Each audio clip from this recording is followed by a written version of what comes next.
会不会埋怨他？不会。即便是今天，如果一边是危在旦夕的患者，一边是我的婚礼，我也会支持他去。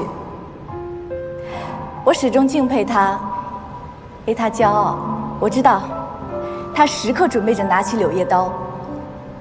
每一次和我短暂的分别，都是为了让手术台上的人尽早和家人重逢。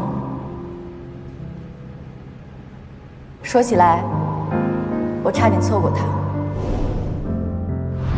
你终于来了，我等你很久了。我有危险跟你有什么关系？我是你什么人？我暗恋他几十年，那个人大概还不知道我喜欢他。我说我喜欢一个人很久很久了，我喜欢的就是你。你是我等的从容，是我等了很久很久的小女侠。11班，我叫从容，你也可以叫我女侠。但我还没来得及告诉你，我是9班的温少卿。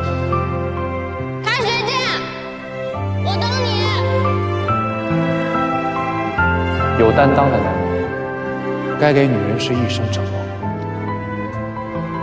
幸亏他一直在等我。今天是我们的婚礼，我不介意站在这里，也等等他。决定跟他共度余生的那一刻起，我就在心里默默许愿，要一生做他的后盾。但愿我永不食言。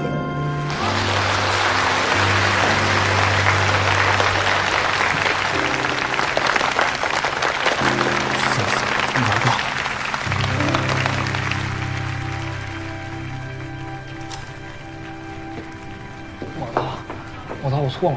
你说打死都能把精力腾给表姐，我就没想到闹过这么大一个误会。你打我吧。谢了。啊？否则我就错过这些话了。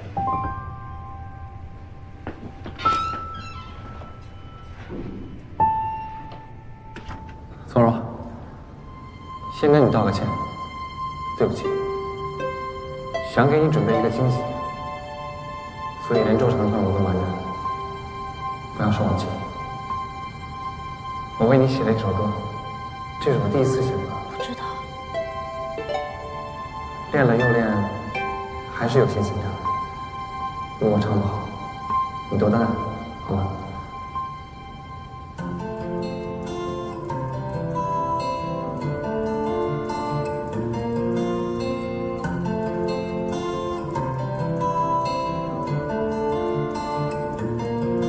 怎么才得清楚彼此缘分将要去对角？